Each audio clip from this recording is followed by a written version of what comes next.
Mr. TIG military models. I hope you enjoy this full build tutorial of Border Models Panzer II Luchs or Lynx with diorama based on the battles at Hill 112, July 1944, Normandy. The Luchs was designed to serve as a fast and small reconnaissance vehicle and featured torsion bar suspension and large overlapping road wheels that gave the Luchs an excellent off-road performance as a scout tank.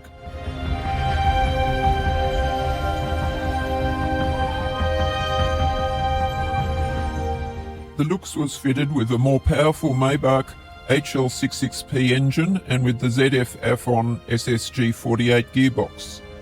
This saw the Luchs reach speeds of 37 miles an hour or 60 kilometers an hour on the road, 26 miles an hour cross country or 42 kilometers an hour. The rearranged hull configuration on the Panzer II Luchs also allowed for larger fuel tanks, extending the range to 290 kilometers or 180 miles.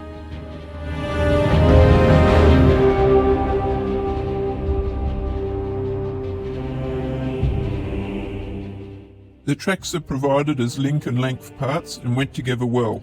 They allow for the droop over the first pair of road wheels. Inside the rear hull is the twin fan assembly that can be partially seen through the engine deck grills. It's the only incorrectly labelled part.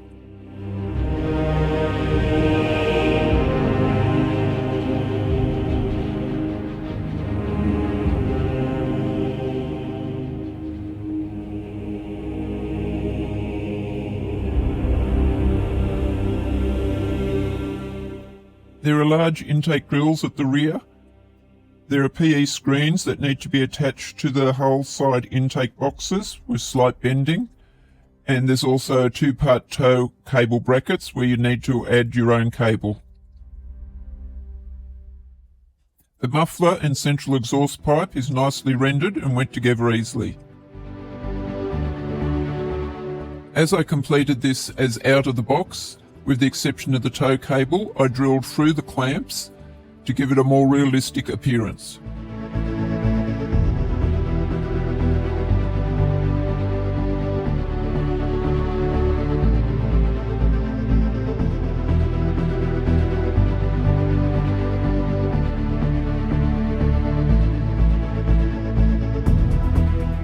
The included PE parts are a nice addition and are certainly needed for the antenna.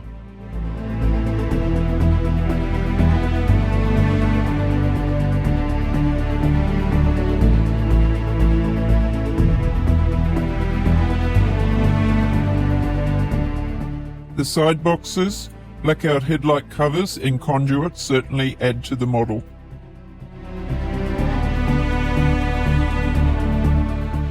This model includes a larger rear hatch. Also included is a metal gun barrel.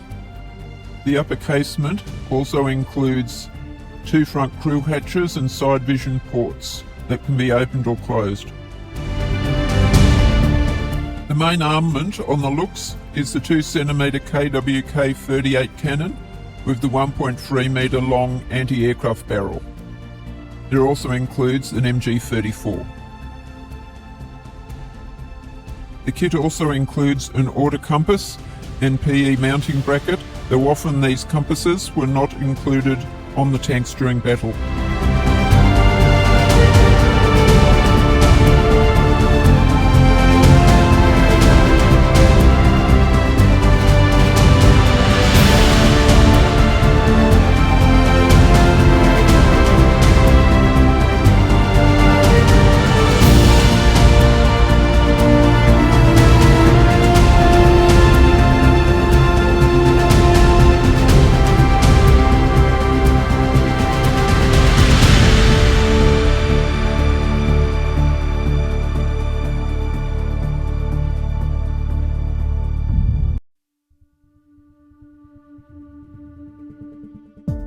At the beginning of July, up to 20% of the vehicles of the Hohenstaufen division were destroyed as a result of concentrated artillery and mortar fire by the Allies. This light reconnaissance tank therefore has many scratches and bumps. AK German Panzer Grey is used in modulation as an undercoat.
After chipping, the Luchs was painted with ammo late German camouflages as detailed in Border Model's instruction booklet.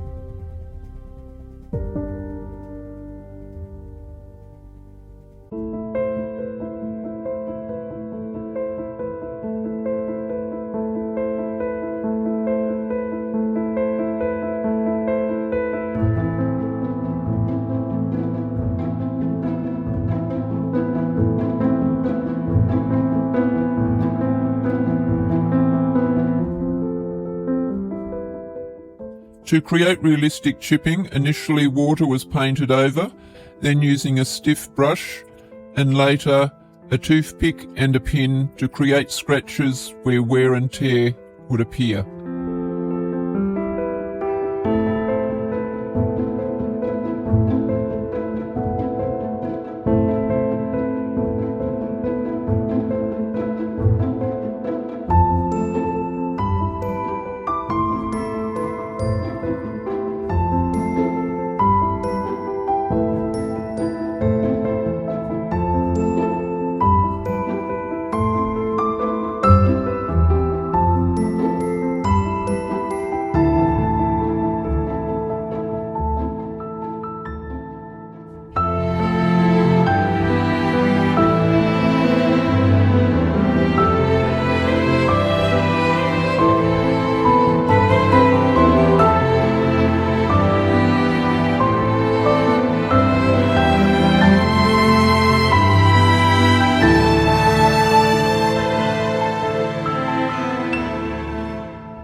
Vallejo metal colours are great to add realism to all the tools and equipment.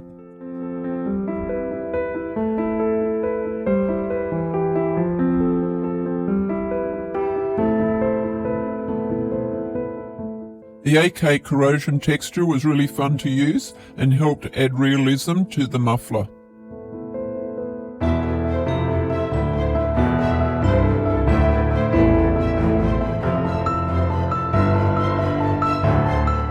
Rust, streaking and dry chipping paint were used to add weathering to the tank. Of the original 100 Panzer II Luchs, only 2 survive today. I got to see the one at the Bovington Tank Museum, the other is at the Tank Museum in Saumur, France.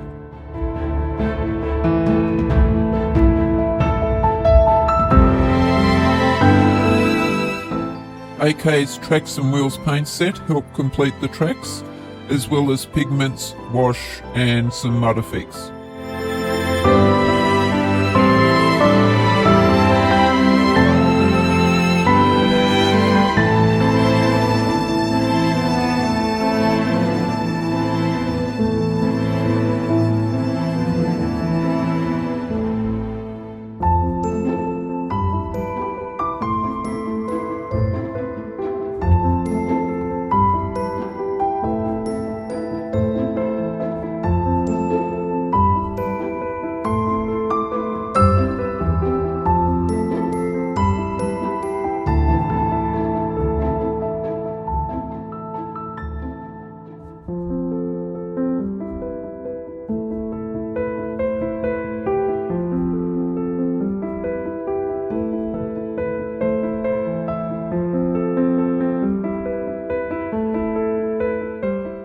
For canvas flowing out of the side boxes, I used a piece of cut tissue soaked in paint and then with the assistance of white glue shaped and put into place.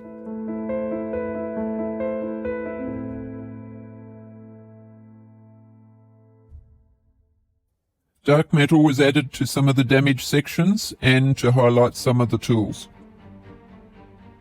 Vallejo brown wash was used to weather and highlight the details on the overlapping road wheels.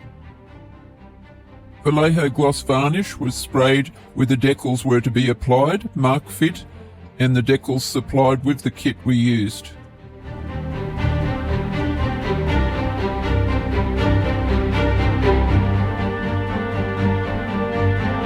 The ammo filter set, I used tan for free tone camo. I think it turned out really great.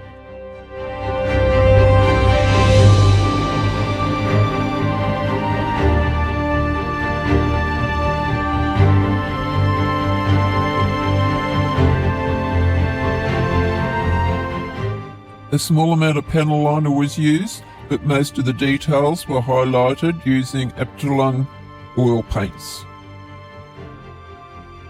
A cheap set of makeup brushes from Amazon was used to put pigment across the front and rear sections of the tank to create dust effect.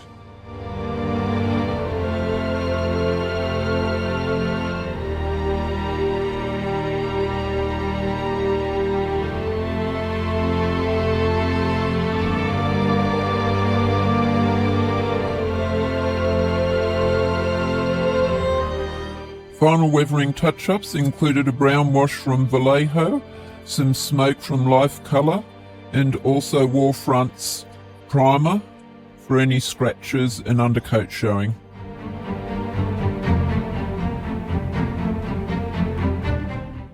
Discount black oil paint and odourless thinner was used to highlight some of the wheel sections.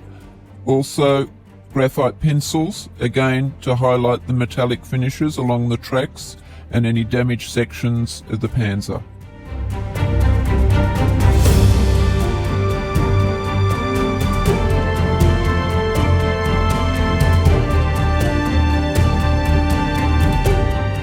Joe Fix Studios camouflage netting was cut, put into white glue and then placed on the Panzer before giving it a green wash.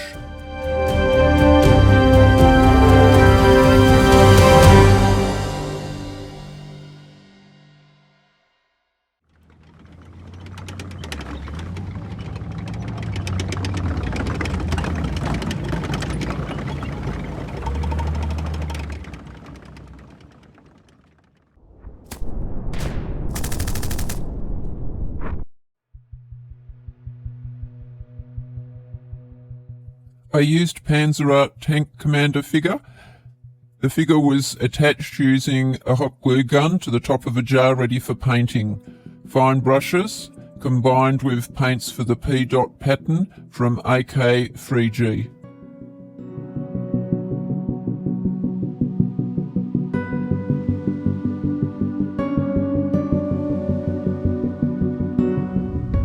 For detailed work, I used Tamiya modelling fine brushes and also head magnifiers.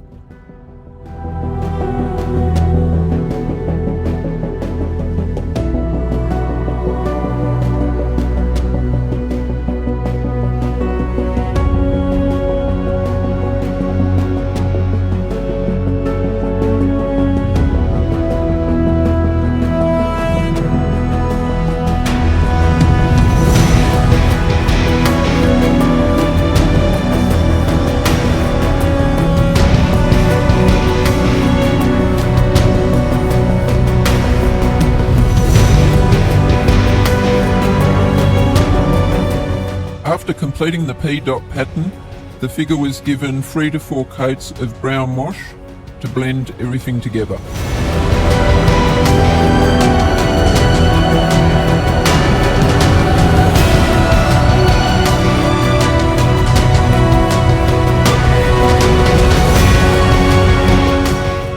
The Mk35 farmer figure required some putty at the shoulder area. It was also completed with AK paints.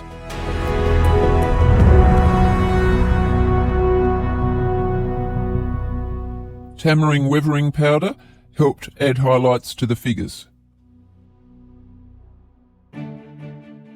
For the figures' faces, I started by painting the white part of the eye and the pupil, surrounds and eyebrow. A basic skin tone was then mixed with thinner and several layers applied. After this, dark sections around the neck, behind the ears and around the eyes and nose. This was blended a few times with lighter earth and skin tones. Finally, very light highlights were added to the forehead, nose, below the eyes and on the chin section. I hope you enjoy.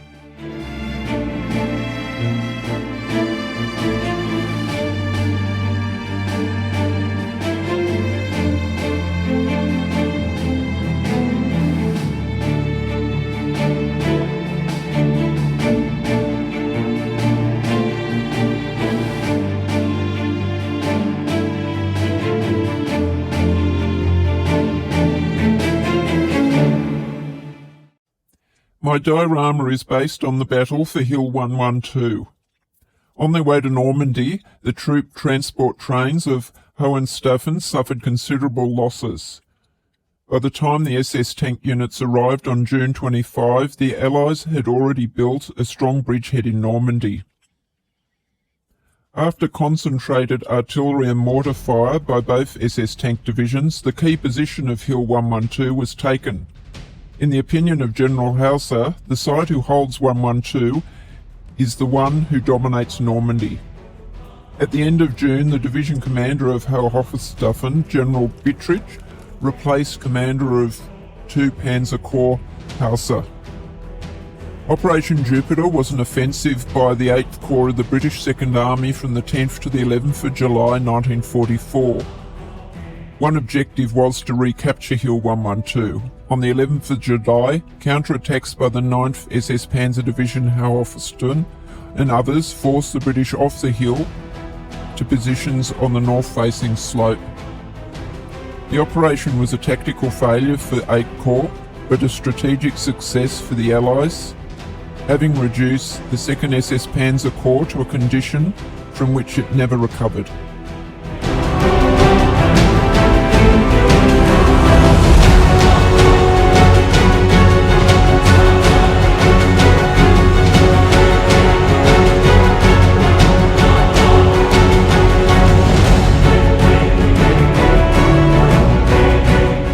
A craft stick was used in cotton wool that comes in vitamin bottles to create the dust from the rear of the tank. This was then airbrushed with brown for effect.